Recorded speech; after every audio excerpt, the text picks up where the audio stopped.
What if instead of the Gomu Gomu no Mi, Luffy had eaten the Yami Yami no Mi? That's what we're going to find out today. This run will completely shatter the storyline as we know it in One Piece. The reason for this is quite simple. The Dark Fruit, or Yami Yami no Mi, is one of the most powerful devil fruits in the story of One Piece. This Logia fruit allows the user to create and control darkness. Apparently, the user of the fruit cannot transform into darkness. However, this could simply be because the user is constantly exposed to sunlight and therefore cannot reach his Logia form. Through the Yami Yami no Mi, the user can attract and repel things. This devil fruit also has some abilities of the gravity fruit, like a sort of black hole. According to Blackbeard himself, the potential of this devil fruit is limitless. The special thing about this devil fruit is not necessarily its classic Logia attributes. Through the Yami Yami no Mi, one can nullify the abilities of other users. One can make other Logia users tangible without Haki and thus bypass their devil fruit abilities. The Yami Yami no Mi is therefore a hard counter for practically any devil fruit. The ability is a bit of reminiscent of Asta from Black Clover.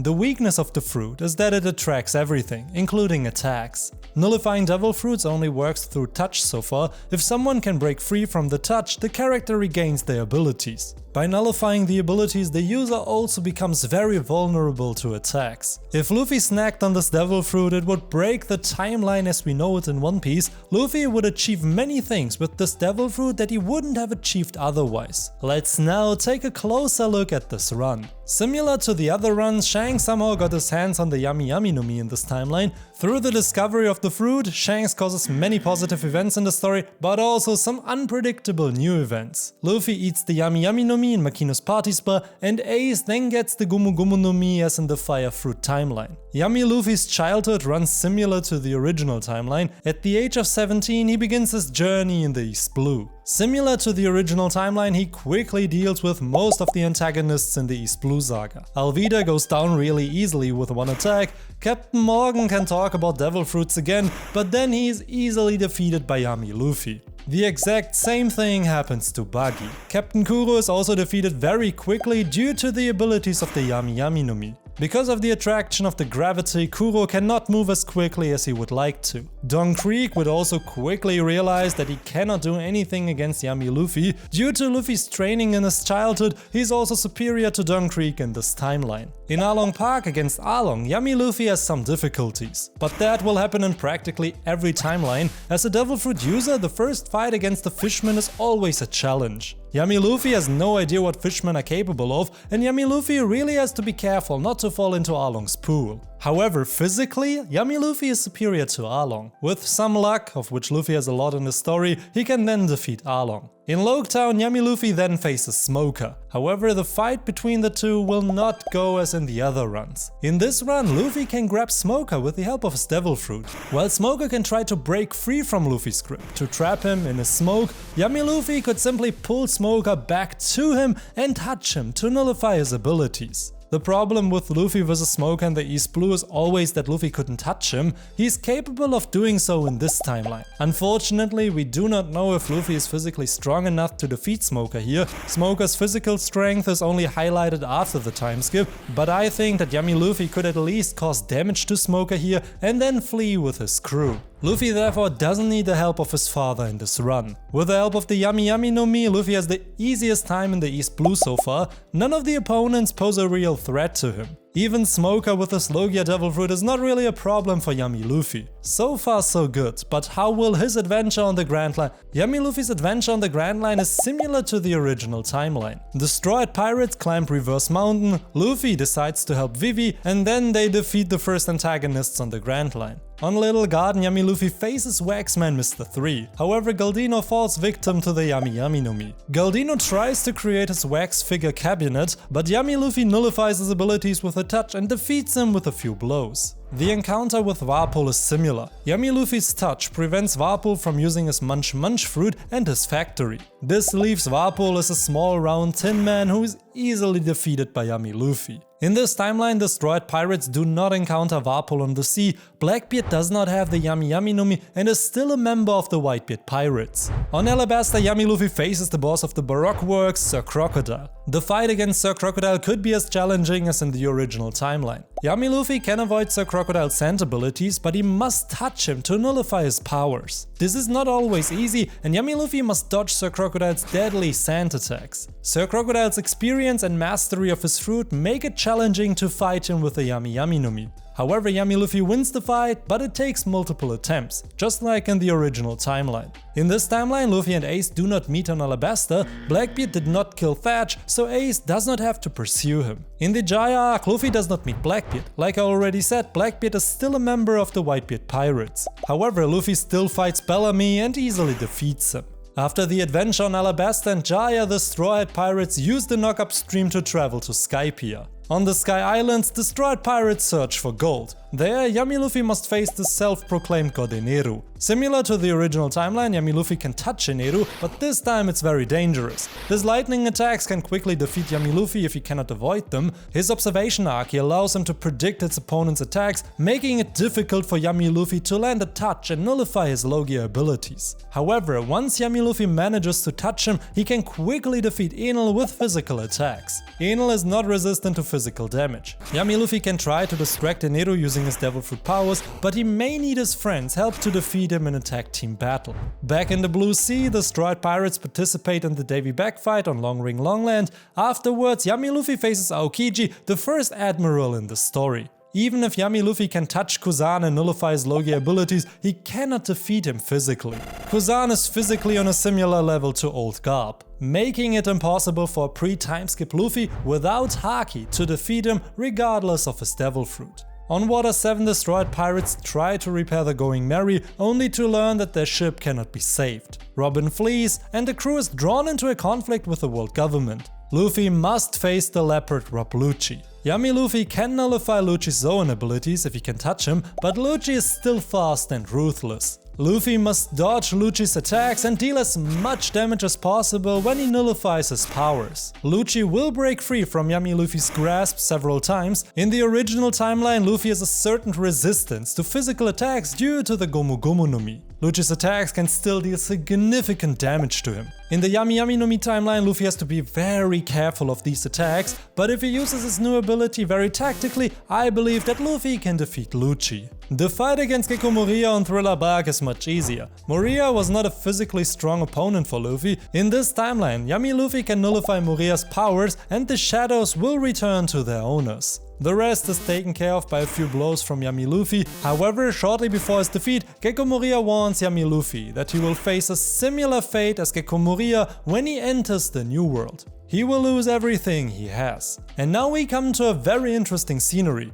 The Straw-Hat Pirates are separated from each other on Sabaody as in the original timeline. Luffy ends up back on Amazon Lily and has to make friends with the local Amazons. The journey can then develop in two different directions from here. In this timeline, Blackbeard did not obtain the 𝚤𝚤𝚤𝚤 no Mi. 𝚲𝚙 is still alive, Ace was not delivered to the Marines, Blackbeard did not become a Shishibukai, Luffy did not break into Impel Down, and there was no war at Marineford. In this timeline, Luffy does not have to witness how Ace dies. And Blackbeard remains a member of the Whitebeard Pirates. The original plan before Luffy wanted to save Ace was to return to Sabaody within 3 days. After the adventures on Amazon Lily, there are two sceneries for what could happen next. Either we go to the original timeline, even without Ace's death, there will be a time skip and our heroes will continue the story. Or we look at a timeline without a time skip. Without Ace's death, Luffy has not experienced the trauma that would cause Rayleigh to advise him to wait 2 years for a reunion with his nakama. Let's take a look at both sceneries, but let's start with the scenery without a time skip. The original plan was to meet again after 3 days to travel to Fishman Island. In the timeline without a time skip, the Straw-Hat Pirates meet again on Sabaody Archipelago after 3 days and travel to Fishman Island with a coated ship.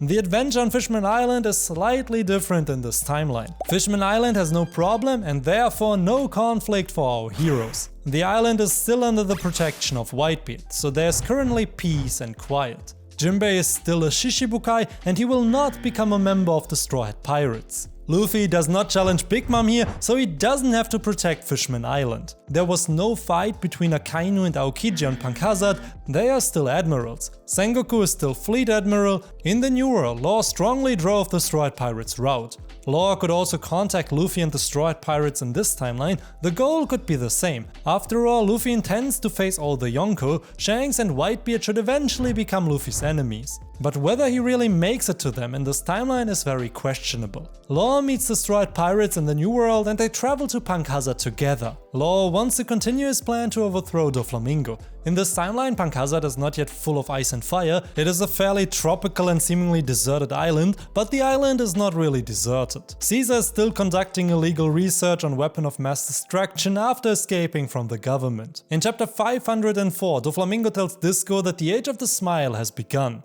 This means that Caesar has already been researching the smile fruits before the time skip. In a tag team battle, Yami, Luffy and Law manage to capture Caesar to blackmail Doflamingo. The same demands are made as in the original timeline. Doflamingo should give up his title as a Shishibukai. There's one key difference here: our heroes do not meet Kinemon and Momonosuke on 𝚌𝚙𝚏 in this timeline.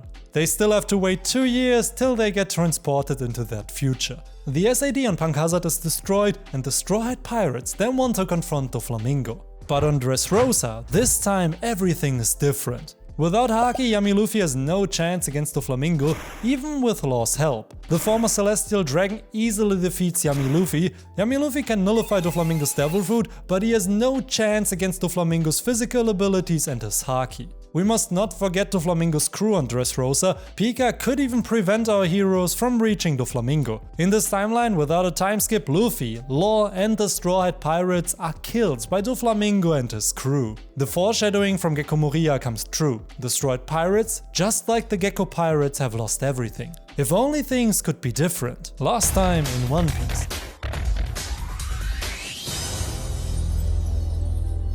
Silver's Rayleigh makes Luffy an offer he shouldn't refuse. In the original timeline, Rayleigh suggests Luffy to wait 2 years for the reunion with his nakama. As we just saw in an alternative timeline, it would be fatal to travel to the New World without Haki training. Luffy accepts Rayleigh's offer. The two perform a publicity stunt so that the Straw Hat crew gets the message for the time skip. As a result, the time skip occurs in this timeline as well. For most of the Straw Hats, the time skip would also be quite similar, except for Sanji. Since Ivankov continues to party in the Impel Down at level 5.5, he cannot train Sanji. But Sanji still fights the other Okama to become stronger. 2 years pass and the Straw Hat crew travels to Fishman Island with the coated Sunny. Fishman Island continues to be safe. Of course, a fight with Hody Jones could happen again. If it comes to that, Luffy can easily defeat him with his Haki and his darkness abilities. Luffy learns in this arc that Fishman Island is under the protection of the Yonko Whitebeard. Someone might also mention the commanders of the crew, which would then inform Luffy that Ace is a member of this pirate crew. Also in this timeline, Jinbei does not become a member of the Straw Hat crew.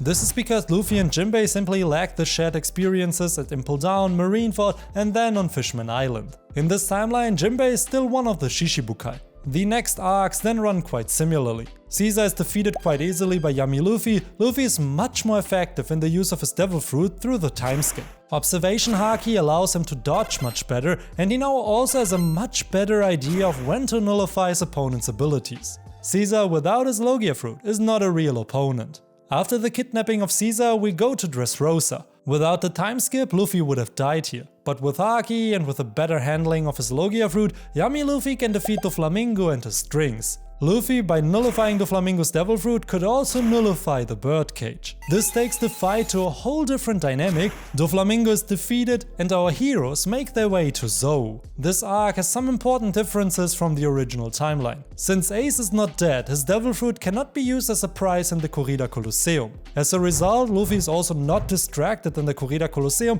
and cannot make friends there. The Straw Hat Grand Fleet doesn't get formed. Without the war on Marineford, Zabu's memories don't come back either, and he doesn't go to Dressrosa to win the Devil Fruit of Ace. Ace is alive, and his will does not need to be inherited by anyone. All three brothers are alive in this timeline, but Luffy would not have actively met Ace yet, and Zabu's memories would not have returned yet. They are all alive, but there hasn't been a real reunion between the three brothers yet. Luffy and Ace also don't even know that Zabu is still alive. Sanji then gets invited to his arranged marriage. And Luffy and the Sanji retrieval team then travel to Whole Cake Island to save him. Luffy makes short work of the two Charlotte brothers. Yummy Luffy quickly learns through a touch of Cookie Cracker that this is not his real body. This is because Cracker can continue to use his abilities. Luffy also succeeds in this timeline with the help of Nami to make the cookies wet so that Luffy can eat them. But Luffy could also destroy Cracker's cookies with his Haki and his physical abilities to get to his true body. As soon as Luffy touches him, he can no longer produce cookies, and thus Cracker's ultimate defense is weakened. This allows Yummy Luffy to defeat him. Against Katakuri it goes pretty similar to the original timelines. The big difference is the lack of Jinbei in this arc. This is because Jinbei is still a Shishibukai and Fishman Island is not under Big Mom's protection, and thus Jinbei is not in her service. The Straw Hat Crew is missing an important ally here. Somehow the Straw Hat Crew must manage to surf Big Mom's candy waves without Jinbei. The battle between Yummy Luffy and Katakuri takes place in the mirror world. The two will fight for several hours, just like in the original timeline. Yummy Luffy does not have to learn how Katakuri's Devil Fruit and his Haki work in this timeline. After all, he can simply touch Katakuri with his Devil Fruit to nullify his abilities. Katakuri will try to avoid Yummy Luffy's touches with his stoic nature, however, combined with the attraction of his black holes, it becomes increasingly difficult for Katakuri. The fight between the two could end in a physical draw and a mental victory for Luffy, similar to the original timeline. On Wano Kuni, Yummy Luffy then faces Kaido as in the original timeline. The first time he gets one-shotted, and the second time he got hit by Advanced Conqueror's Haki. The fight between Luffy and Kaido in this timeline would be very interesting. Yummy Luffy could stop Kaido from using his own abilities a few times. Through the black holes, I'm sure he could also soak up a Boro Breath or two from Kaido. However, Kaido is a beast. Even without his own abilities, this Yonko is one of the strongest characters in this universe. That means Luffy would have to come up with something more than just taking away his opponent's zone abilities. If Luffy gets his awakening here, then he could possibly turn the entire environment into darkness and thereby create a state that Kaido can no longer use his zone abilities at all. Then it would be a purely physical fight that Luffy might win in the end. Because then Kaido couldn't use his Fire Dragon finisher and he would have to give up his regenerative abilities. Also in this timeline, Luffy would somehow manage to defeat Kaido through his awakening, similar to the original timeline. The Yummy Yummy no Mi is really a broken devil fruit. The whole storyline of One Piece would have developed in a completely different direction if Luffy had eaten this devil fruit. Ace wouldn't have died, and the three brothers could certainly have a reunion in the future. Against many opponents, the Yummy Yummy no Mi is a very good counter. However, against physically strong opponents, Luffy has to be really careful. With Ace surviving, Luffy might have traveled to the New World without a time skip.